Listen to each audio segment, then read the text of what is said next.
Welcome to the Thinkdeep podcast, where we talk all things deep. And I'm here, as always, David Dilworth, with my brother Andrew Kim. What's going on, guys? We got our special guest today, Bret. Bret is actually an old friend of mine who he works for a nonprofit gaming organization. He's an avid sports fan, an avid all things Oklahoma, OKC. When it comes to the Sooners. And a reason why I wanted Bret on this podcast is because I always appreciate good debate when someone has passion behind a topic. And Bret defines that. And I thought that he would be an interesting guest to talk about some different things when it comes to sports. A lot of our other podcasts, we bring you some educational things, some things on a deeper level. But I have to tell you that sports is something that I have a passion about, and it can be an art form in itself. And I think that a lot of people just look at sports in a very simple, small window of egos, and you got testosterone to I'm gonna kick your ass versus this person here, and it can seem kind of simple-minded the most.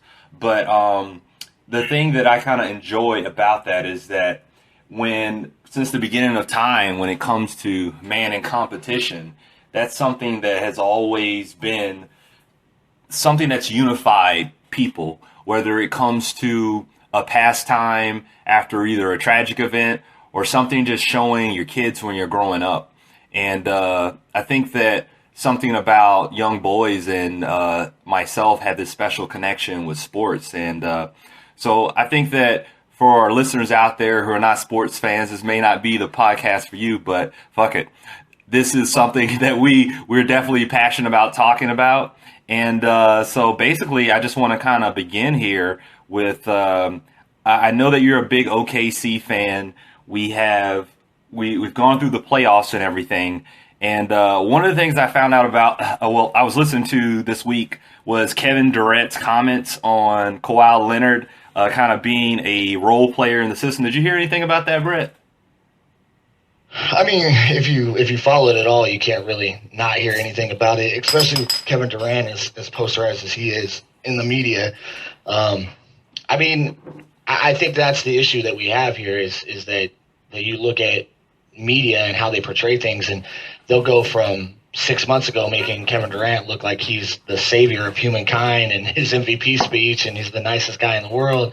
And now after seeing, him lose again and kind of, I think it's very easy to kind of point the fingers at him and say he could do a little bit more through this playoffs, especially. It's kind of a let's attack him time. And I think that it may have been a little misconstrued. I don't think Keven Durant would particularly attack somebody like that, especially Leonard, who's not really it would be one thing to tackle LeBron James, people like that who kind of put themselves out there to be attacked. But Leonard's a pretty soft-spoken, hardworking guy, and I don't think that Durant meant any harm. But I also think that he had a point. I do believe that I guess the whole situation was saying that he's a product of the system. Yeah, of the Spurs, correct? Yeah, for viewers out there, I'll kind of go into a little bit more detail if you haven't kind of heard of this story here.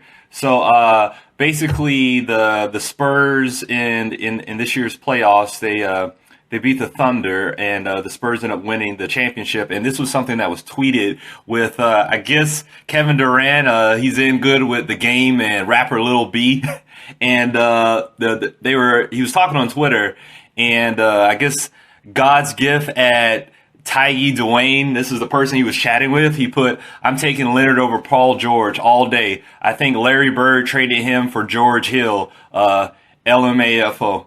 And Keven Durant put in, "You tripping, bro."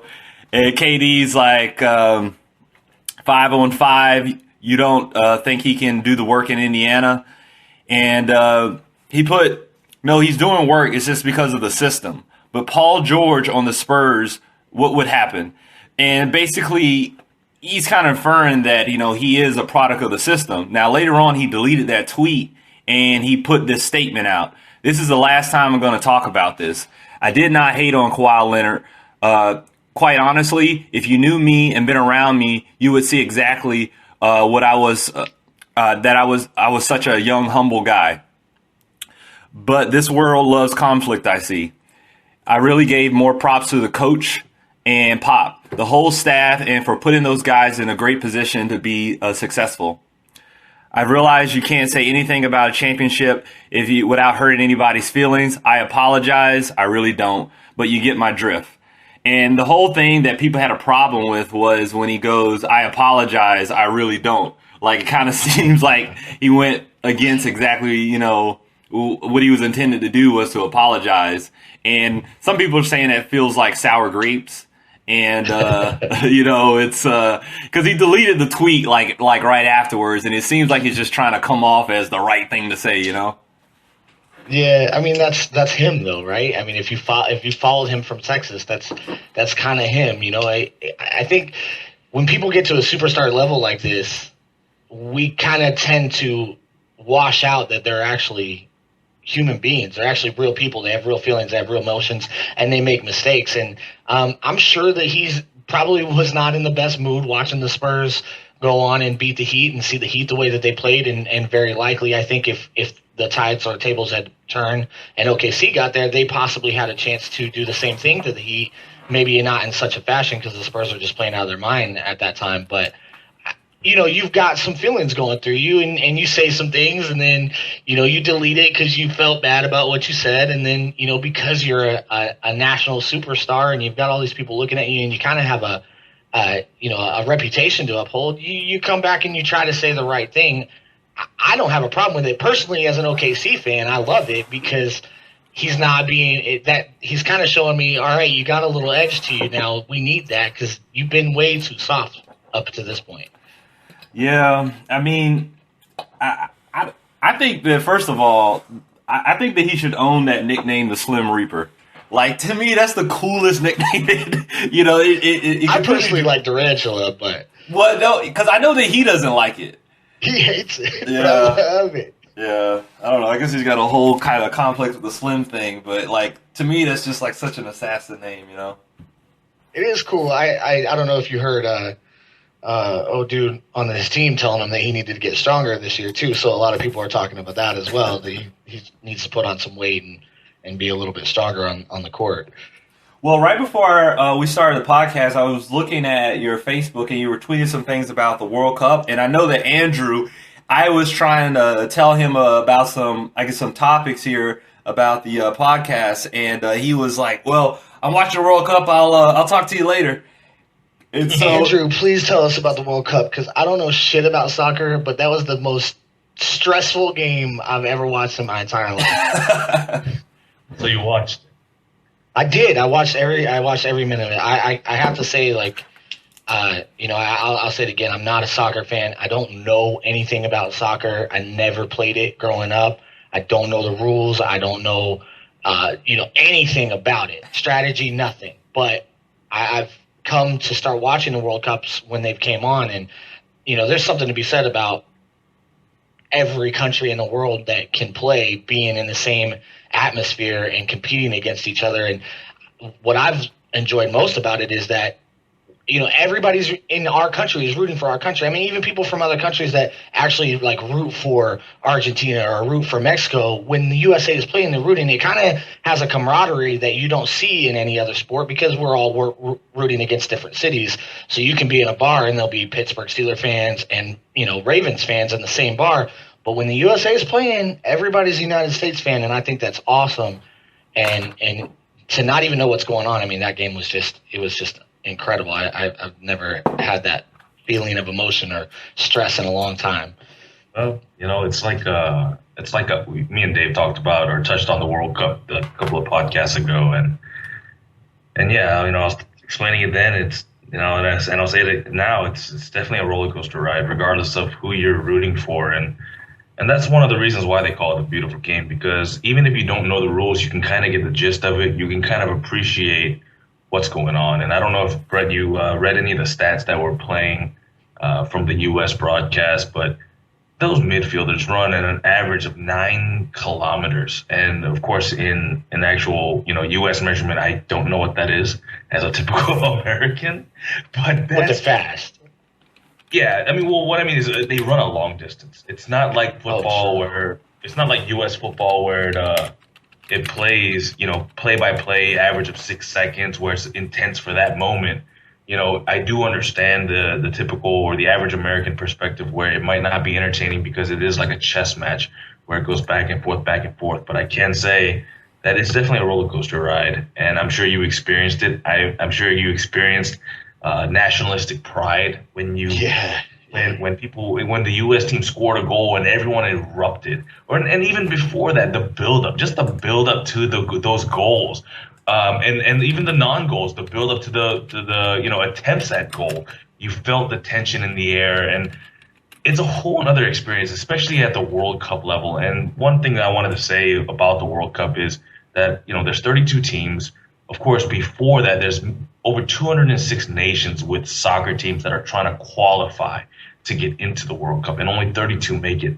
So just to be in the World Cup says a lot about your team in general. There is no write-offs. I mean, you can take a look, in the recent history. In 2002, South Korea, they went to the semifinals, and which of course they lost to Germany, and so they played for third and fourth place against Turkey. Nobody expected that. They were probably one of the lower ranking teams, but out of nowhere. So, and that's the thing about soccer is you can't really write it off. You can't say, oh, the game's over until that final whistle blows. And it's like nowhere is that truer in any sport, in my opinion, than soccer, because you never know when someone can break through, that perfect cross comes in and that goal goes in. So that's my opinion on that. And, I'm glad to hear you say that you enjoyed the game, Brett, even though you didn't understand what was going on. It does make me feel happy. Hopefully the U.S. gets more into soccer with this World Cup and every World Cup thereafter, and with, of course, the MLS teams that we have in our respective cities. Well, see, the thing, because I'm in the same boat as you, Brett. I was talking about my first game that I watched was a game that Japan played like a couple weeks ago, and that was the first time I ever watched one. And I remember like looking at the counter in the corner, and I was like, "Why is the time going up? Like when is this going to end?" I said that the other day too. I was like, I don't understand why is there 93 minutes? I thought it was an only 90-minute game. Like, what's going on with this stuff? So I'm having to ask questions on a consistent basis with my surroundings. Yeah, I mean, it was just like this year was the first time I looked at it, and I was like, I can see why people love this game. Because the way I looked at it from, an outsider looking in who doesn't know anything is that I'm watching, okay, you got this, you have a ball over here and you have the middle of the line. Everybody is trying to get over there. And it's like, okay, there's a lot of people over there. I don't see how that's going to happen.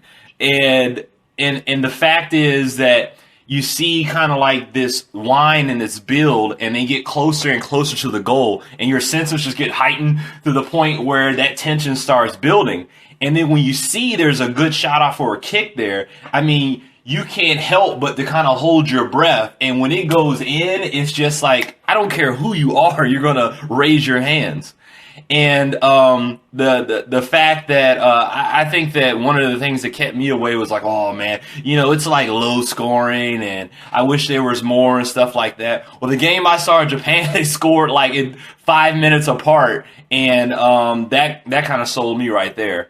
I didn't have a chance to see the U.S. game because I was actually riding back from Atlanta, but what you were putting there on Facebook and what Andrew told me, that it was I wish I would have saw the game, because I just kind of saw the score on SportsCenter and it said it was tied 2-2, and I was like, yeah, I guess whatever, it's a tie game. But Andrew was like, oh my God, it was the best game when he called me on the phone.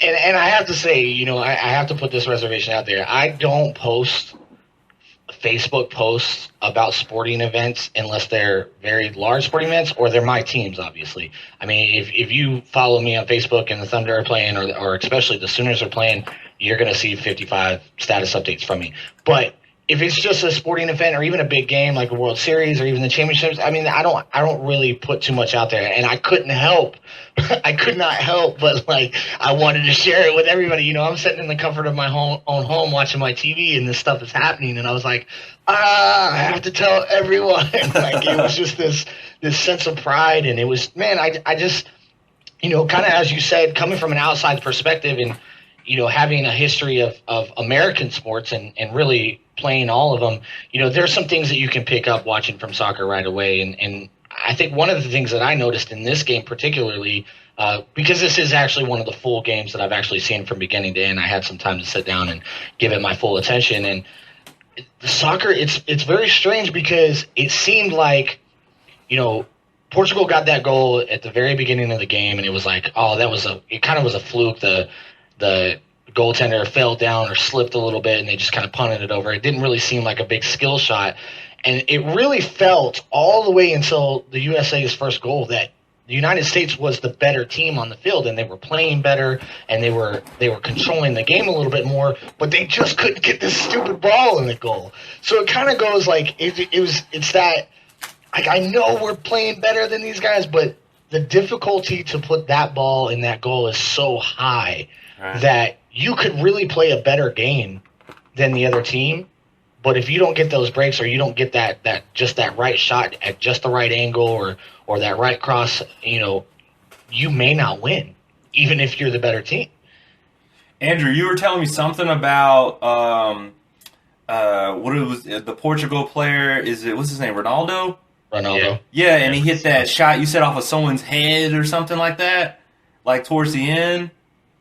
Right. What I was describing to you in the phone conversation that we had was the USA was winning 2-1, and what had happened was the referee had awarded 5 minutes of injury time, and to describe that, in soccer they never stop the clock. So what happens is anytime someone falls over, is hurt, or acts hurt, etc., however long it takes, they estimate it, and then they add that time to the end of the match. And so there was about 5 minutes of extra time added, or injury time added. And at that point, I knew that the USA was in trouble, to be honest with you. And the reason why I say that is because Cristiano Ronaldo is, I want to say at this point right now, probably the number one player in all of the world. That being said, you know, Portugal is a very dangerous team. However, Ronaldo was not playing at 100%. And you could definitely tell early on in the match that he was struggling with some of the things that just come so naturally to him. He's such a talented player. And lo and behold, we were up 2-1, and in the 95th minute, essentially, he crosses it. He gets the ball. He played left side of the field all match. And then on that last play, if you will, or as we call in American football, that last drive, he was on the right side of the field, and he on our side, on the U.S. side, and he crossed it over and just with pinpoint laser accuracy found the head of his teammate, who then put it into the back of the net. And it almost felt like a loss. I mean, we tied with them, but the way we were playing with such enthusiasm and with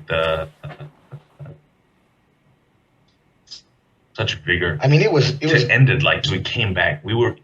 Go ahead, Brett. It was gut wrenching. I mean, that's the only way to describe it. I mean, I felt sick. Like at that point, we were on such a high level from the goal that we made was such an outstanding goal, and we really even controlled it in the second half after that. And then you get to this point, and you're like, it's the last. I mean, it's kind of like you're walking off the field. We thought we won this game, and it's just this amazing play. And right after all that was done, the whistle blew, and it was like, man, if we could have just 10 more seconds, 30 more seconds, and we are out of this horrific group that we've got, put in. Yeah. Andrew, I just kind of, because you are more of out of the two Americans here that I didn't say me too. I mean, I guess all of us here are the ones who are, I would say, the idiots when it comes to soccer, who are just kind of the new fans of it. Why do you think that soccer is not popular here in America? Well, with soccer, in my opinion, it has this image of being a finesse sport, of being, especially with the fake dives, people, just barely being touched, falling over and crying and complaining and trying to get, a free kick or the other opponent getting a yellow card, something like along those lines. And then also on top of that, America really is a society of instant gratification. We like to go out and we like to buy things immediately. Some of us will do some research on things and order from online, but if we can have it in front of us right here, right now, for example, a laptop, let's say you can go into Best Buy and you can buy that laptop right here, right now, as opposed to going to, Tiger.com or Newegg or something, or Tiger Direct, excuse me. But, you'd rather have it right here, right now than you would wait for it in terms of most people. That being said, soccer is very much a chess match. And yes, we may start off with it in a lot of younger kids, and I mean really young, as soon as you can start to walk, 4 or 5, parents will put your kids in a little soccer league and you'll play that growing up. But then after that, when you get into, middle school and high school, generally speaking, as a male in the United States, you're going to play football, American football. And I don't mean football as in soccer, because that's what the international community calls soccer. I mean American football. It has more of a tougher image, but it's really an unfair assessment on that, or an unfair judgment call, because the amount you run, I mean, granted, yes, there's fake dives and things of that nature. There's some theatrics involved. But in my opinion, it's pretty physical. I mean, Brett, you've watched today's game. You watched them tugging on jerseys, getting one, trying to get in position for the headers or for the loose balls, things like that. Would you not agree it's a pretty physical sport? Oh, I mean, absolutely. There's no doubt about that. Obviously, there is a level of, trying to get the call or falling down and trying to give your team an advantage. But I think that's in any sport. Soccer is obviously very physical. On top of that, you're adding, the conditioning that you have to play this game, as you kind of alluded to earlier, that puts a little bit more pressure on your body to, every time I see one of these guys hit their head with the ball, my head hurts. It's like, and they do it 15, 20, 30 times a game.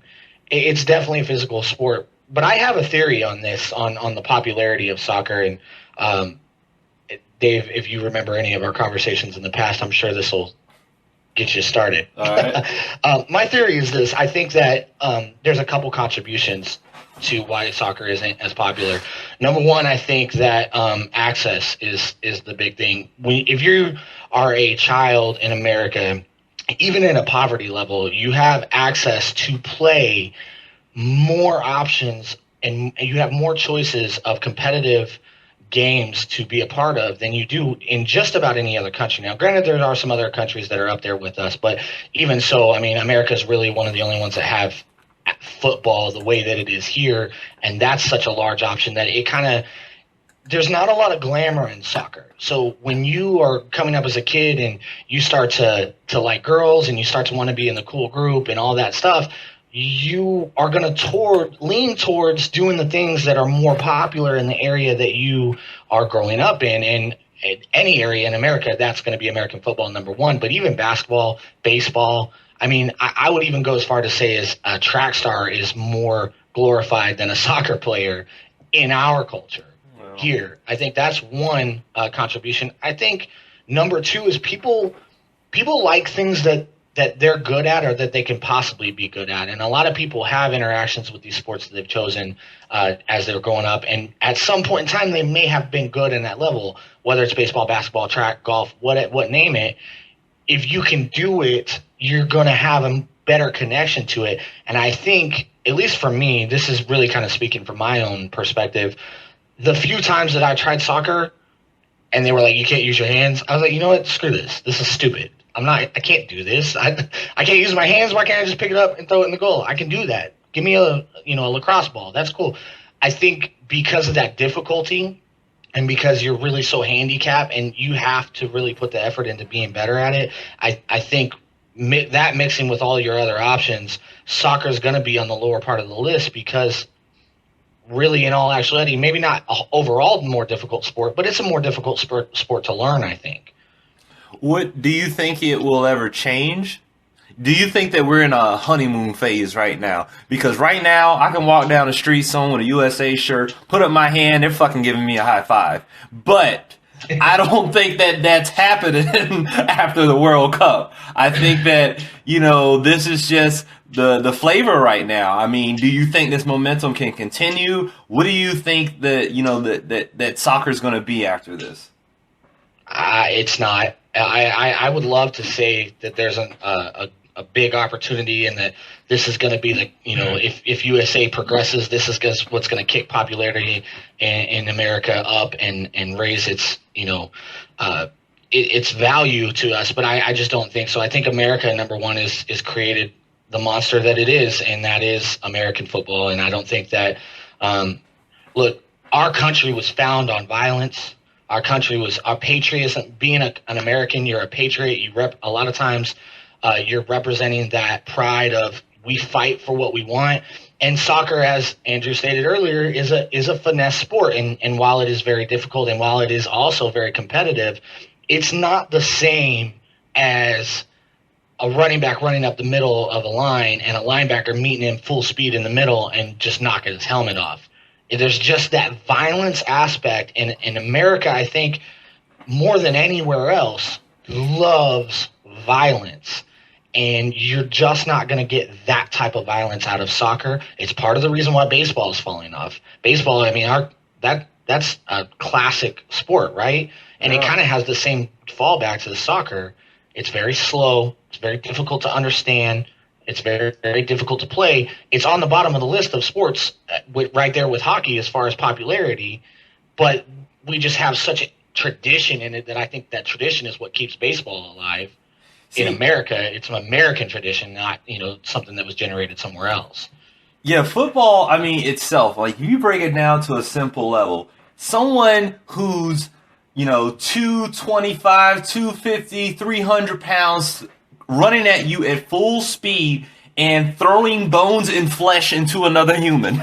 I mean, that itself just is insane just to break it down.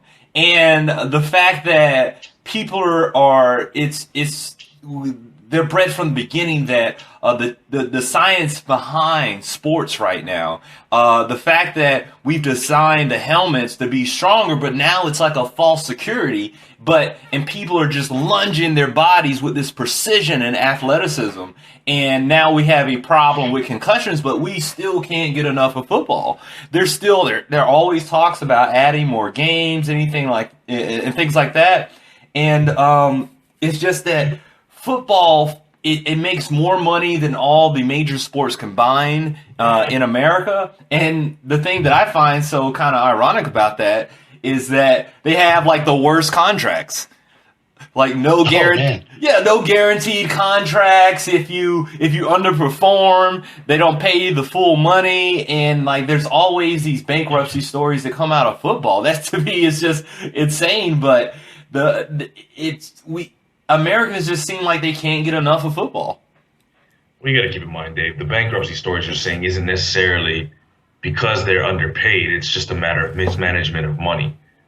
Just like MC Hammer, where he was always, giving out a buck to somebody who needed it.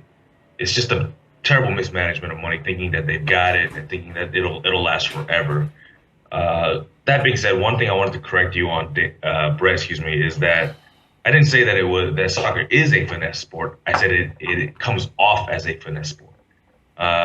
Just because it does have the lack compared to American football, it has the lack of physicality in terms of sheer, one-on-one, in your face, like as David said, flesh and flesh, bone on bone, crushing tackles, et cetera, et cetera. That's not to say that soccer isn't gaining popularity in the United States. As far as, in my opinion, if the United States team does well, people are going to start caring. People are going to start watching. And on top of that, remembering names. They're going to remember your Clint Dempsey's. Hell, we already remember Landon Donovan. You know what I mean? Before, in your honest opinion, if I was to ask you, do you know who Landon Donovan is, would you have been able to answer that, Brett? Yeah, I would have, but only because I'm an avid, I'm always on the ESPN front page, and I know that Well, he's that's been what there I'm saying. before. So I know that I know he's an American soccer player. I wouldn't be able to tell you any details about him, or maybe even as far as any accomplishments that he's made or any wars that he's been a part of. But I recognize the name and I associate it with American soccer. Right, absolutely. And what I mean is, by the deeper we go into the World Cup, the more success we have every year. Soccer is only going to grow in popularity. And another aspect that helps us out is women's soccer. As guys, obviously, we like to look at women. As far as if you're straight, anyways, I want to be really politically correct here, I guess. Sure. But I enjoy watching women's soccer. I really do, and I enjoy watching men's soccer as well. Just because, as far as on the men's level, because generally speaking, you have a little bit more power, etc. You're gonna see a little bit more fancier, a little more crazier stuff. But anyways, that's another whole other topic. I don't even want to get into that right now. But anyways, what I'm saying is that the NFL, in my opinion, is at a crossroad right now. The NFL, in my opinion, is getting softer and softer. You're talking about, trying kicks from further away. You're talking about the Tom Brady rule. You're talking about, more safety precautions. And don't get me wrong, I'm all for safety. I'm all for protecting the players. Because at the end of the day, it's their health. It's their health that they put on the line to put on a show for you and I to watch and get enjoyment out of.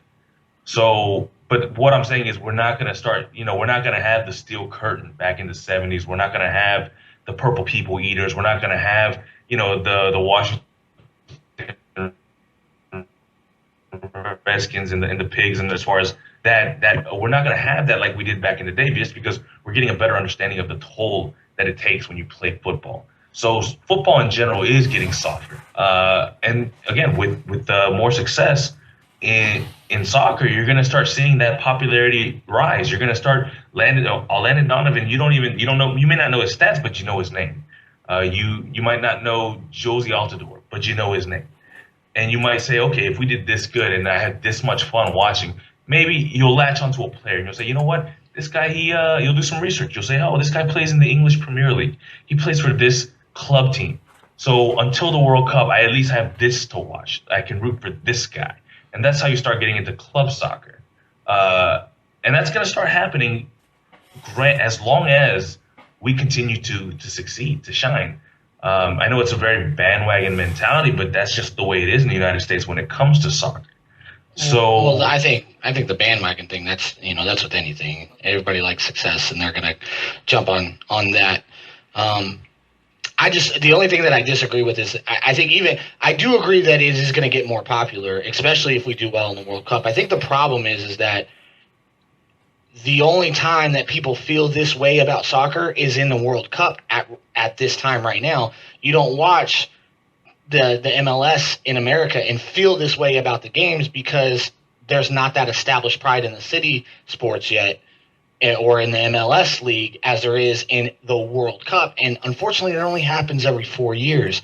And as Dave said earlier, 4 years ago, I remember turning on the World Cup and actually being excited, but then it was over. Mm-hmm. And there's 4 years to wait to get excited again. And even if soccer does get more popular, which I hope that it does, because I love options and I love the ability to have choices in what I want to do, and anything to get me to the next football season is going to be fine for me. So if I can find a way to enjoy that, then I'm going to appreciate it. But even with its rise in popularity, I don't think that it's going to compete with the NBAs, the NFLs in America. Well, I don't know about competing per se, but it's generally getting more and more popular. And one of the things I wanted to disagree with you, Brett, is that in terms of accessibility, all you need is a ball to play soccer. You don't even need a net. I can't even begin to tell you how many countless times. Now, granted, I grew up in a different culture. I grew up in a predominantly Korean culture, but I still couldn't tell you how many times I had a ball and we just took two random spots and said, hey, this is between these two spots is the goal. We're not going to count anything that's above the ground. So only goal, floor or ground level kicks only. You know what I mean? And we would play with cones. We would play with two random pieces of trash on the ground as goals. Like, it's all you need is a ball. I think we need like a rapper who wears soccer jerseys.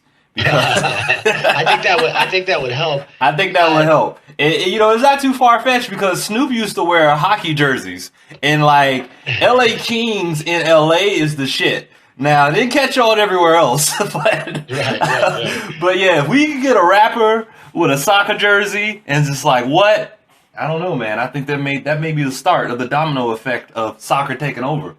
Well, I just wanted to give you my own personal experience on that. Like, before, and I say thing with me, I was just like a typical American, didn't really care about. Go ahead. Well, no, you were just cutting out a little bit. Yeah, so you're breaking up. Okay. So absolutely, go ahead and finish your thought. Well, what I was telling you about my personal experience is that I was just like any typical, American. I didn't really care too much for soccer. I played, American football in high school, and I always thought, soccer's, sissy, blah blah blah, et cetera, et cetera. But then I actually happened to be in Korea in 2002 for the World Cup, and that hype, that level of energy, was amazing. It was more the energy level was higher than any I've ever experienced in any other sporting event that I've personally gone to. Now, granted, the World Cup is at a higher level because it's the creme de la creme, the big finale, if you will. I'm sure I would have felt the same level of. Actually, I couldn't tell you, but I could only imagine if I went to a World Series or an NBA Finals game, I would have felt a similar level of energy. But I happened to be there, didn't really care for it. But with me being Korean American, and in Korea during the World Cup, I had the privilege of rooting for both the United States and Korea. But of course, Korea went on to the semifinals there to lose to Germany. But that level of energy was amazing and something I had never experienced. And I started learning names of the players. And one of the players was Park Ji-sung. And he ended up going to Manchester United. He was one of the first Asian guys to ever go play in the English Premier League. And that was a really big deal. So I started following Manchester United, something I would have never done prior to that. And even to this day, even though Park Ji-sung doesn't play for Manchester United, I still follow them for that very reason. And so that's the thing is that all it takes is just one player that you latch onto, a certain amount of success as a national team, and for you to latch onto one player, and then that's all it takes. Isn't that how, like, I don't know, I mean, I guess I can only speak for myself here, is that there's like a player that got me started into an attachment to sports. There's that poster on the wall, there's that, someone got dunked on type of thing. I know for me, playing NBA Jam on Genesis and stuff like that, that kind of was my introduction to the NBA. I was a big Grant Hill fan. I had the Fila's with like the square, like padded leather. And I think also with the shoes, I think the NBA does a really good job of like marketing cool. And I think that we grew up with that.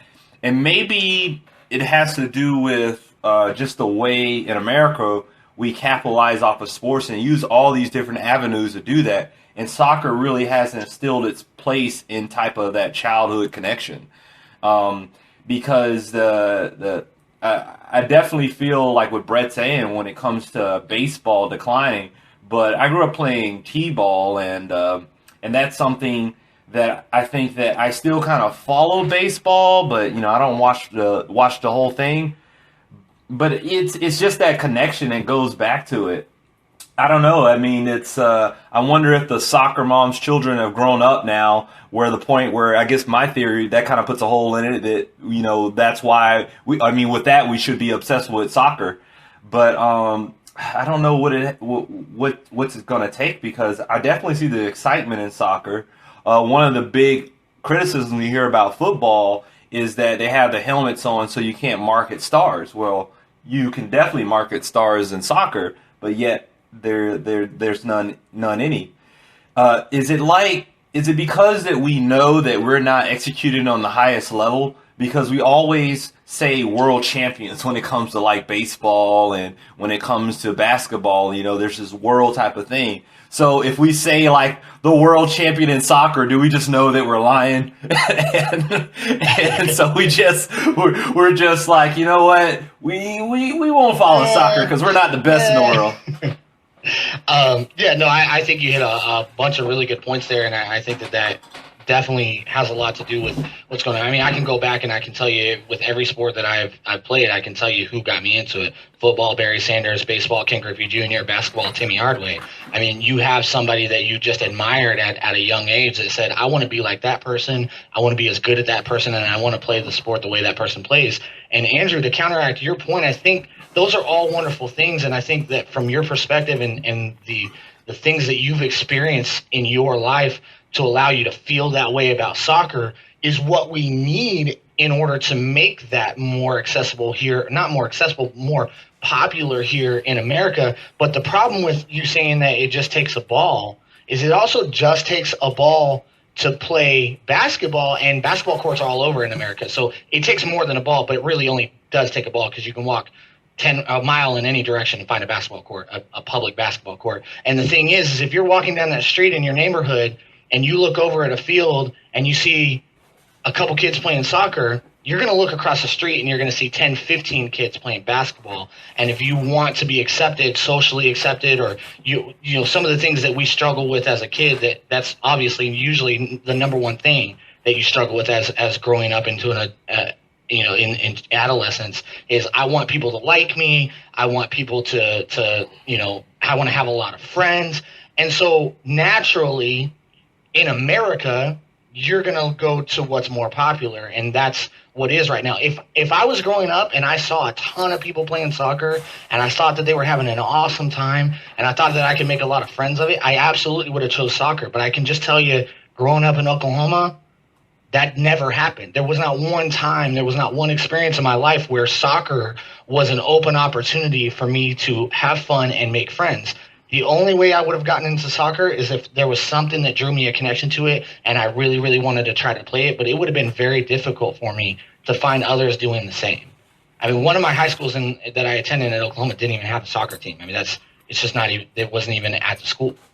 So I agree with you. It's the cheapest sport to play and it's the easiest to get into. But in America, because of the accessibility of other sports and the popularity of those other sports, it makes it very, very, very difficult to want to jump on that bandwagon. You definitely make some good points, Brett, and I definitely agree with you on a lot of those. It's hopefully, I like you, Andrew. I like you. I appreciate that, Brett. You're a stand-up yourself, buddy. I don't know what else to say, to be honest with you, to be a proponent of soccer. And that's the thing is, I'm not even the biggest soccer fan, and I feel this way about soccer. You know what I mean? It's like your baby, it feels like, kind of, yeah. But that's the funny part is I'm not even that into soccer. Like, compared to the millions of fans out there who are diehards. I mean, back in the day in one of the World Cups, a player from, if I'm not mistaken, Colombia, scored an own goal, and his fans killed him. What? Yeah, the fans killed him. Like, that's, like, I've never heard of that. Might be a reason why it's not so popular. Right.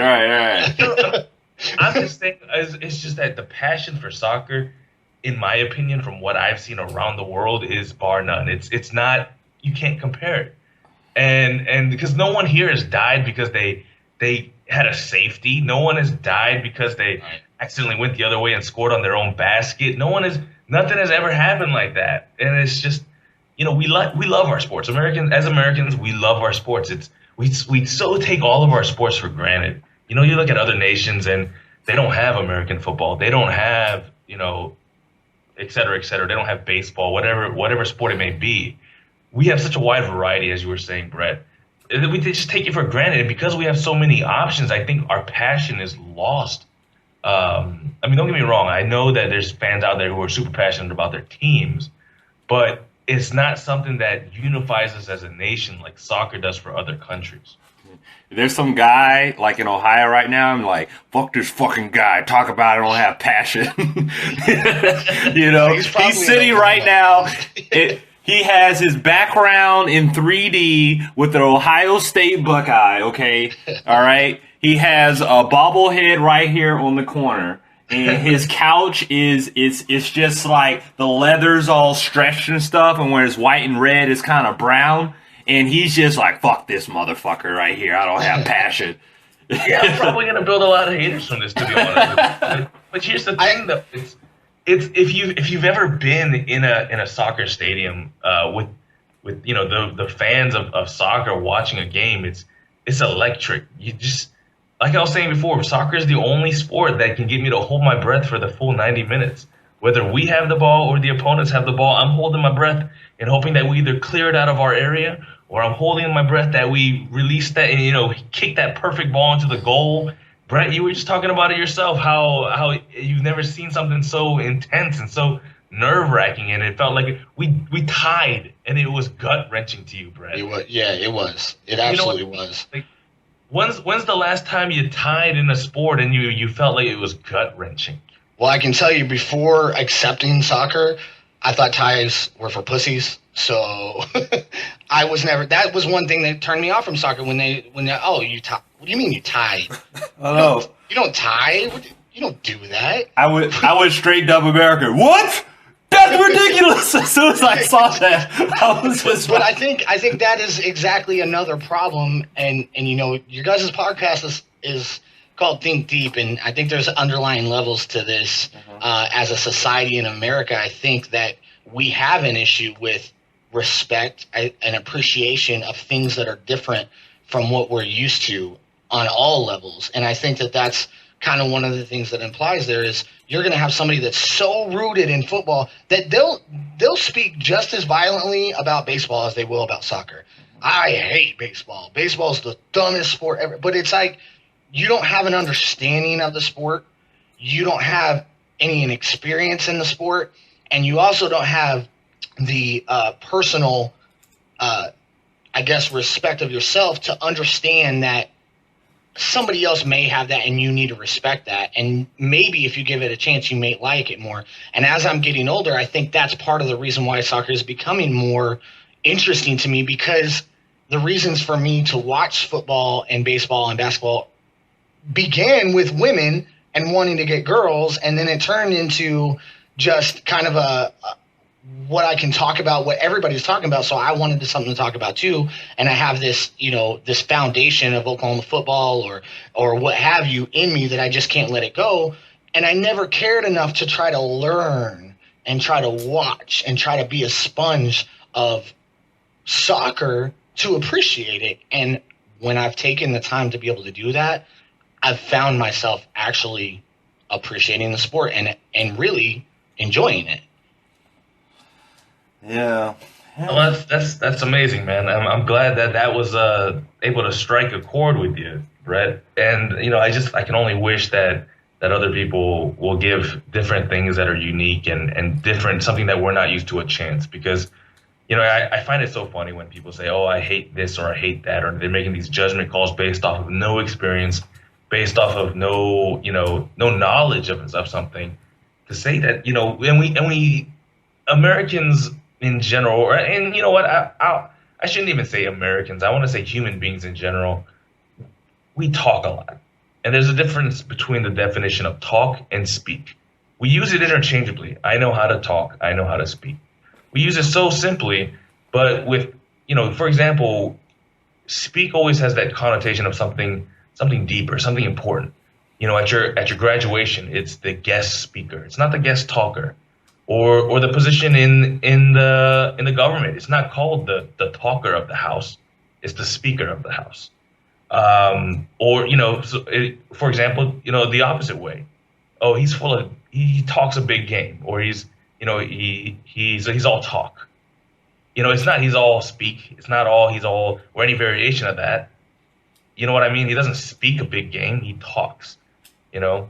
So that being said, I just wish people would take a step back and realize that life is so much bigger than themselves, bigger. And I respect people for having passion for what they have passion for, and I respect people for enjoying what they enjoy.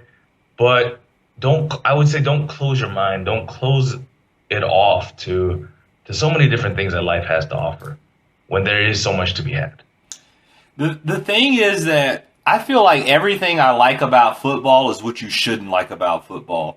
I love the NFL over the college football for this reason. And this is what I always try to describe to people. We're about to get in a fight. So Okay. Hear me out. I think you can at least understand what I'm saying when I go here. All right. So football itself, like I feel like the pageantry behind the NFL is what I love about the NFL. When you hear that dun dun dun dun dun dun dun, and when you hear that song, and then you hear, "Oh, you ready for some football?" Like that, like gets something flowing in my blood, and I'm just ready and I'm pumped when I hear that. And then the fireworks come, and then that little robot dude comes in the fucking screen, and he's just moving and stuff like that. And then you got players like Terrell Owens who are doing crunches in his driveway, and like there's all these side plots and these stories. To me, it almost reminds me a little bit of professional wrestling, but actual athleticism of something with that is not a determined outcome. And so I think because being like, you know, WWF fan when I was younger, and as I grew older and appreciated discipline, dedication, this precision of this one unified goal to win. And so this is what I feel the difference for me, and I can only speak for myself, when it comes from college sports and the NFL and while I like it. I feel like college fans are more purists when it comes to football. I have such a respect for that. And I feel like college football is football. But the NFL is football the movie. And that's why I'm such an NFL fan, because it's not only football. I feel like I'm watching a theatrical film when I'm watching football because of the way that it's marketed. It's not that I dislike college sports. It's just that it has a different type of purpose, I think, for it. It's definitely more of a team concept of that school. And it tries to sell this honorable type of thing of people who are not, you know, they're not pros. They have this unified notion to win for their school. And these are supposed to be student athletes. But for me, I love a good villain in football, whether it be, you know, Terrell Owens to Pac-Man to you know, the Patriots Spygate. That is highly entertaining to me. And the fact that is real life to me versus like wrestling having these scripts. And so I love what the purists of football hate about football. So then let me ask you this. What about if you went to a college game at their, you know, respective stadium versus an NFL game at the stadium? A lot of the pageantry is removed minus, let's say, the halftime show.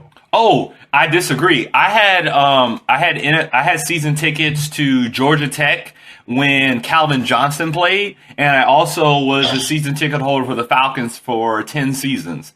I attended many Georgia Tech games, and there was one time where we ran out into the field. It was we played Auburn, and they were ranked number 1 in the country, and it was the first game of the season.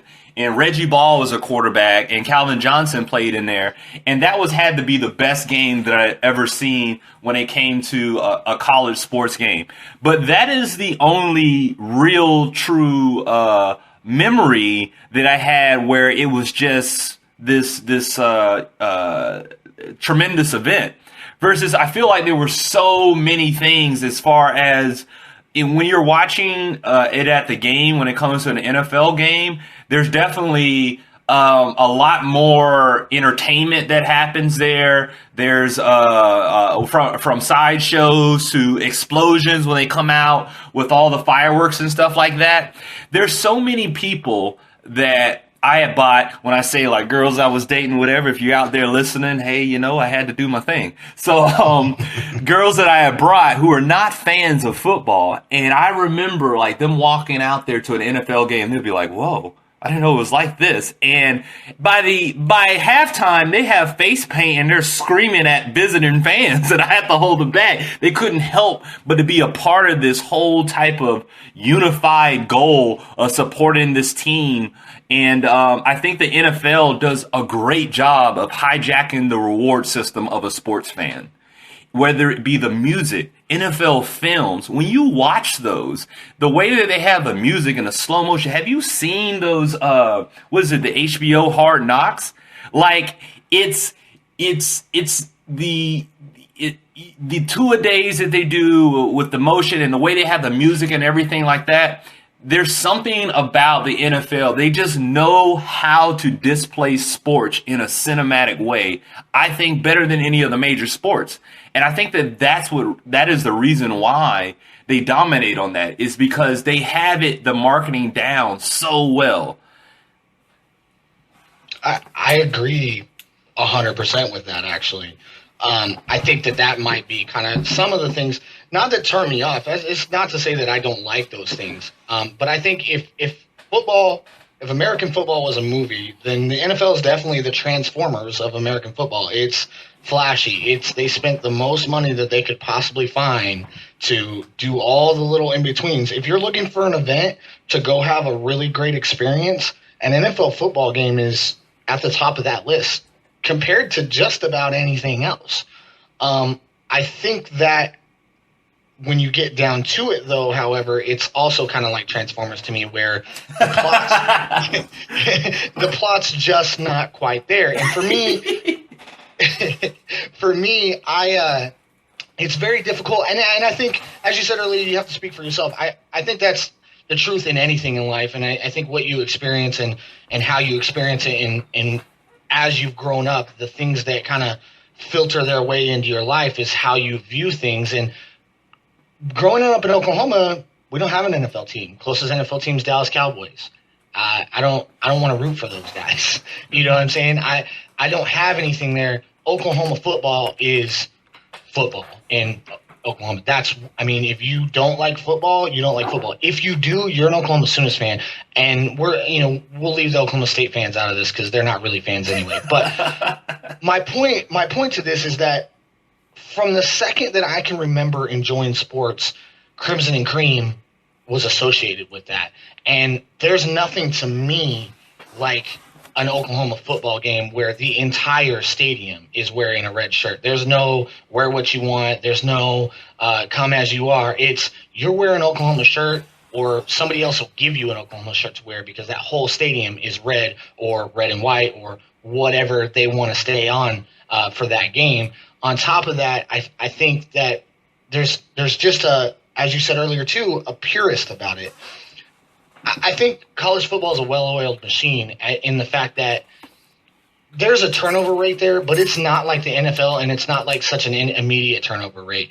When you identify with a team in NFL, that team is that team for that year, and likely the next year it's not going to be that team at all. And sometimes that's not the case, but more often than not it is, because there are so many changes made so rapidly, and the career span of these NFL guys are so short, and injuries are so high because you're playing on such a high level that you may not associate yourself with the team that you love so much in 2002 as you do with the team that's not so great in 2004 or 2005, where I think, college football players, and it's changing a little bit, but for the most part, you know who's coming in well before they're coming in. You can prepare yourself for the guys that are going to be on the team. They kind of work their way into the starting position, and a lot of times you get 2 and 3 years out of those guys, and then they're leaving. You kind of have this, I understand what I'm getting out of this guy, where he is, when he's going to be gone, and you don't know that within a football. And that can be a positive for liking it, but it also can be a negative for liking it.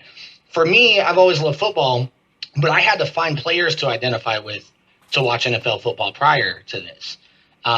So for me, as I said earlier too, Barry Sanders. When I saw Barry Sanders play, that's all I wanted to do was watch that guy play. It was immaculate. It's one of the most amazing things that I've ever seen in a professional sport is watch this guy be who he was. But when he left, I was a Lions fan all while Barry Sanders was there. The second he left, I was like, I don't really like the Lions anymore. There's never going to be a time in my life where no matter who is playing or who is not playing, that I'm like, I don't really like the Oklahoma Sooners anymore. And I think that's changed a little bit with fantasy football. Fantasy football has made me a NFL extremist now, but because when I draft my team, I now have these guys, these little babies that are mine. They're my guys. And now I want to watch 15 games on Sunday because I want to root for every one of these guys. And now I don't have a city that I'm rooting for or that I'm representing. I have players that I'm rooting for and representing, and I generally wish well for them, and that makes me more of a NFL football fan than I have been in the past. Well, we're going to have to wrap it up here, Brett. I have to tell you, man, I'm so glad that you came on the podcast here. You definitely brought some interesting points when it comes to sports here. And we didn't really plan on talking all sports here, but that's what happens, man, when you get passionate about certain things there. Do, right? Yeah. So I know that one of the things that we did want to talk about, and I guess you can kind of plug this real quick, was the nonprofit gaming organization. If you want to tell people about that and where they can look that up. Yeah, if you want to jump on and on the web and this wonderful internet thing that we have going these days, if you go to Irie, that's IRIE, Starz with a Z, STARZ, gaming.com. That's where the website is located. It's under construction right now. It's going to be completely revamped in the next 30 days. Basically, what we're doing is we're working with EA Sports very closely to try to develop a way to incorporate fantasy football with the Madden franchise and have those two people come together. And so what's coming up very soon is the Madden Fantasy Football Redemption League. And basically, a long story short, is it's fantasy football, but you have the ability to redeem a player who maybe didn't do so well. So you pick your team, they play. One guy doesn't do drill. Drew Brees is your quarterback. He gets 12 points. You're really mad about it. You get to choose him, and you get to play a Madden football game with him to attempt to score more points. Now, the great thing about all this, you can get all the details. If you have any questions, you're more than welcome to email me. It's brettburns86@gmail.com. I'll answer any questions if you're interested in doing it. But what's wonderful about this organization that I represent is that we are an extension of existing nonprofit organizations. We work very, very closely with the American Cancer Society, and they will be representing this tournament. So all proceeds that we make from joining the tournament, hosting live events, all of those things are given directly to the American Cancer Society, and that's what we wanted to do. We wanted to be the bridge between gaming and charity, because if you look at organizations and things across the nation, gaming is one of the lower ends of being a charitable field, and so we're trying to bridge that gap. So if you're interested in more in that, just let me know, and definitely go and check out Irie Starz Gaming, especially after the website revamp. It's going to be amazing. I was looking at the website today.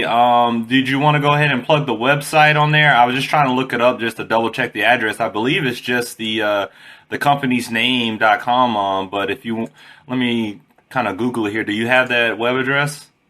Yeah, it's Irie, IRIE, Starz, STARZ, gaming.com. Do you guys have a Twitter page?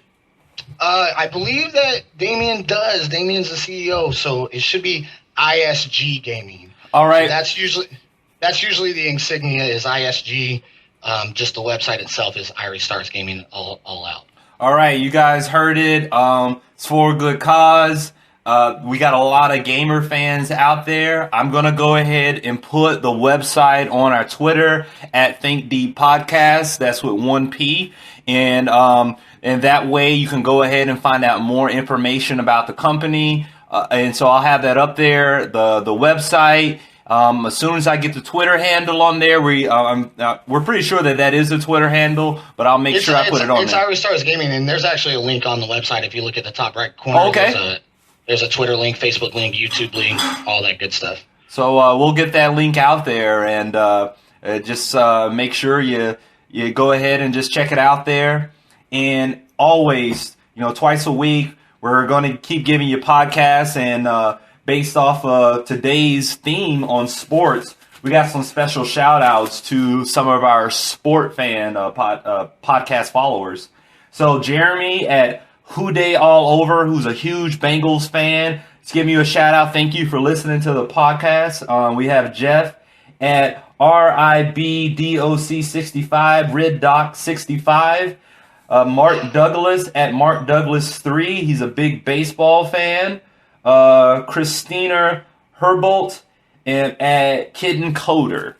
So, Andrew, do you have any shout-outs? Anything else that you need to plug? Yeah, I want to give a special shout-out to a particular group. It's actually called GamingForAdoption.com, and they're actually somebody I'm actually partnered with on Twitch. And this organization, what they do now is they're trying to raise money for awareness of adoption. They themselves are trying to adopt as well, and their slogan, kind of, if you will, is nothing is more important than your family. Help us start ours. And what they also want to do is, after they are successful with their adoption, is they want to also extend it and help other families with their adoption process, as far as when it comes to paperwork, giving them the proper guidance, and also helping them families raise money as well for adoption. So that website, once again, is www.gamingforadoption.com. If you just go there, there's tons of information. Just give it a browse. You know what I mean? You just take a little bit of time out of your day, give it a browse, and what you do from there is up to you. But definitely, that would be greatly appreciated. All right, Bret.